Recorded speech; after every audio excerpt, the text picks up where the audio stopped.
সরকারের বিরুদ্ধে বক্তব্য দিয়েছে নাকি, তাই ওই টোকাই নাকি খেপে গিয়েছে।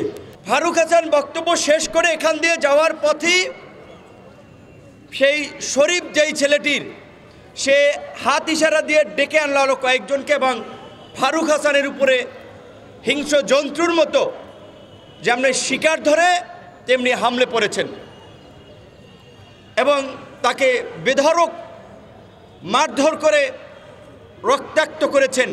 সিনেমা স্টাইলে দৌড়ে দৌড়ে তাকে মেরেছেন। এখন আন্দোলনে আহত হয়েছে নাকি অন্য কোনো অপকর্ম করতে গিয়ে আহত হয়েছে সেটি আমরা জানি না, কারণ এখন তো বিপ্লবের ঝান্ডাদারি অনেককে দেখা যায়, বিপ্লবের দোকানদার, বিপ্লবের দোকান। অথচ এই 5ই আগস্টের পূর্বে এই বৈভর সংগঠন এবং এই সমস্ত ব্যক্তি এদের খবর ছিল না।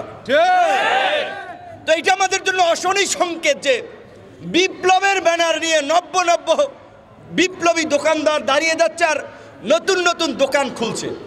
সরকারের বিরুদ্ধে বক্তব্য দিয়েছে নাকি, তাই ওই টোকাই নাকি খেপে গিয়েছে। প্রথমত হচ্ছে ওই ছোকরা ছেলে, বোঝাই যাচ্ছে ধান্দাবাজি করার জন্য এর সাথে ছবি, ওর সাথে ছবি, কাজী ও কোনো গুরুত্বপূর্ণ ব্যক্তি না। সরকারের এর সাথে কোনো সম্পৃক্ততা আছে বলে আমি মনে করি না। কিংবা আন্দোলনকারীদেরও সার্জিসের নাম এসেছে, আমি বিশ্বাস করতে চাই না যে আমাদের ছোট ভাইরা এইভাবে, বা সার্জিসের বাড়ি উত্তরবঙ্গে, ফারুকের বাড়ি উত্তরবঙ্গে, তার উপরে হামলা করাতে সে সমর্থন দেবে, এটা আমার মনে হয় না। কিন্তু ঘটনাটি খুব রহস্যজনক। এই ঘটনার পেছনে দেশি বিদেশি কোনো ষড়যন্ত্র আছে কিনা সেটিও খতিয়ে দেখতে হবে। কারণ বিপ্লবের পরে প্রতি বিপ্লবের জন্য পলিটিক্যাল কিলিং হয়, রাজনৈতিক হত্যাকাণ্ড ঘটে। এই বিপ্লব এবং আন্দোলনে আমাদের কি রোল, আমরা কি করেছি, সেটা আমাদের নিজেদের বলতে হবে না, দেশের মানুষ জানে।